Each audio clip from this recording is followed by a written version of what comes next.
नमस्ते, जय माँ। 4 वर्ण। आज हम आपके लिए सनातन संस्कृति के 4 वर्णों पर चर्चित वीडियो लेकर आए हैं। आशा है इस वीडियो द्वारा आप सब इस विषय को सटीक जान पाएंगे। हमारा आज का विषय है 4 वर्ण और उससे जुड़े कुछ महत्वपूर्ण तथ्य। सनातन संस्कृति के 4 वर्ण। हमारे वेदों में वर्ण व्यवस्था का विधान रखा गया है। ब्राह्मण, क्षत्रिय, वैश्य और शूद्र, इन 4 वर्णों में संपूर्ण समाज विभक्त है।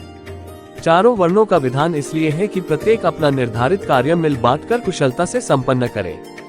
यदि एक व्यक्ति एक प्रकार का कार्य पूरा मन लगाकर करता है तो उसमें कुशलता और विशेषज्ञता मिल जाती है। बार बार कार्य का परिवर्तन कोई लाभ नहीं देता, न काम ही अच्छा बनता है। अतः वेदों में चारों वर्णों के पृथक पृथक कार्य का वर्णन किया गया है। ब्रह्म धारय, क्षत्रम धारय, विष धारय, यजुर्वेद। अर्थात हमारे हित के लिए ब्राह्मण, क्षत्रिय और वैश्यों को धारण करो। उस विराट पुरुष ईश्वर के ब्राह्मण मुख से, क्षत्रिय भुजाओं से, वैश्य उरु से और शूद्र पैरों से उत्पन्न हुए हैं। यजुर्वेद। महाभारत काल में वर्ण व्यवस्था प्रचलित थी। चारों वर्णों के कर्तव्यों का अनेक स्थानों पर उल्लेख हुआ है। यह भी बताया गया है कि चारों वर्ण अपने अपने वर्णानुसार कर्तव्यों को करने में तत्पर रहते थे और उनके इस प्रकार के आचरण करने से धर्म का ह्रास नहीं होता था। गीता में वर्ण व्यवस्था का उल्लेख इस प्रकार है। चातुर्वर्ण्य मया सृष्टा गुणकर्म विभागशः, अर्थात मैंने गुण कर्म के भेद से चारों वर्ण बनाए हैं। इस प्रकार गुण कर्म के अनुसार हमारे यहाँ वर्णों का विधान है। ब्राह्मण वो हैं जो अपनी विद्या, बुद्धि और ज्ञान से समाज के अज्ञान और मूर्खता को दूर करने का प्रण लेता है। जो कमजोरी या दुर्बलता की कमी की पूर्ति करता है, जिस पर सारे समाज की रक्षा का भार हो, वह क्षत्रिय है। जो व्यापार आदि करते हैं और निर्माण संबंधी कार्य करने वाले हैं, वह वैश्य है। और जिनका कर्म समाज में स्वच्छता तथा सेवा आदि का है, पशुपालक और किसान हैं, शूद्र वर्ण के होते हैं। जाति पाति कर्म के विभाजन है। आज के समय में इस वर्ण व्यवस्था का दुरुपयोग हो रहा है। हर एक वर्ण के लोगों ने अपनी अपनी कई सारी उपजातियां बनाकर वर्ण व्यवस्था को उलट पुलट दिया है। ब्राह्मणों में ही 2 सहस्रावांतर भेद हैं। केवल सारस्वत ब्राह्मणों की ही 469 शाखाएं हैं। क्षत्रियों के 990 और वैश्यों और शूद्रों के तो इससे भी कई अधिक उपजातियां हैं। फलस्वरूप भारत की सांस्कृतिक एकता नष्ट हो रही है। कुछ व्यक्ति योग्यता और शुद्धाचरण न होते हुए भी स्वयं को ऊंचा और पवित्र मानते हैं, तो कुछ अपने को नीच और अपवित्र समझने लगे हैं।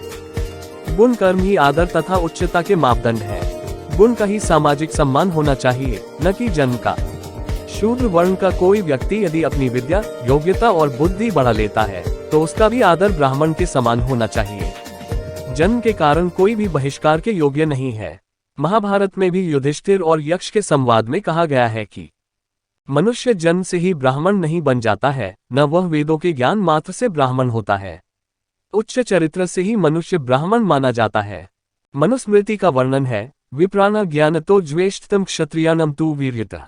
अर्थात ब्राह्मण की प्रतिष्ठा ज्ञान से है और क्षत्रिय की बलवीर्य से। जबाला, जो कि एक दासी थी, उन्होंने बहुत से घरों में काम किया था और बहुत से पुरुषों के संपर्क में रही थी।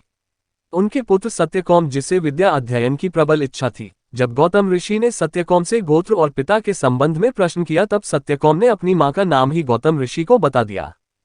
ऋषि गौतम सत्यकौम के इस सत्य भाषण से बहुत प्रसन्न हुए थे और उन्होंने कहा कि सत्य आचरण और सत्य भाषण करने वाला ही सही मायने में ब्राह्मण होता है। आज से तुम ब्राह्मण हुए। परीक्षण के बाद गौतम ऋषि ने सत्यकौम को विद्या अध्ययन के लिए स्वीकृति दी और वही सत्यकौम ज्ञानार्जन करके अपनी मां के नाम के कारण जाबाली ऋषि हुए। और भी संत हुए हैं जो शूद्र जाति के थे, जैसे कि रैदास जी इत्यादि। अतः जाति व्यवस्था की संकीर्णता छोड़ देनी चाहिए और गुण, कर्म और स्वभाव के अनुसार ही वर्ण का निर्णय होना चाहिए। यदि इस जानकारी द्वारा आप संतुष्ट हैं या फिर इससे संबंधित अन्य जानकारी प्राप्त करना चाहते हैं तो कमेंट करें और अपना सुझाव प्रकट करें। आपकी प्रतिक्रिया का निवारण किया जाएगा। ऐसी ही भक्ति संबंधित जानकारी के लिए हमारे चैनल कालिदास का प्रोत्साहन सब्सक्राइब करके और लाइक्स करके करते रहें। धन्यवाद।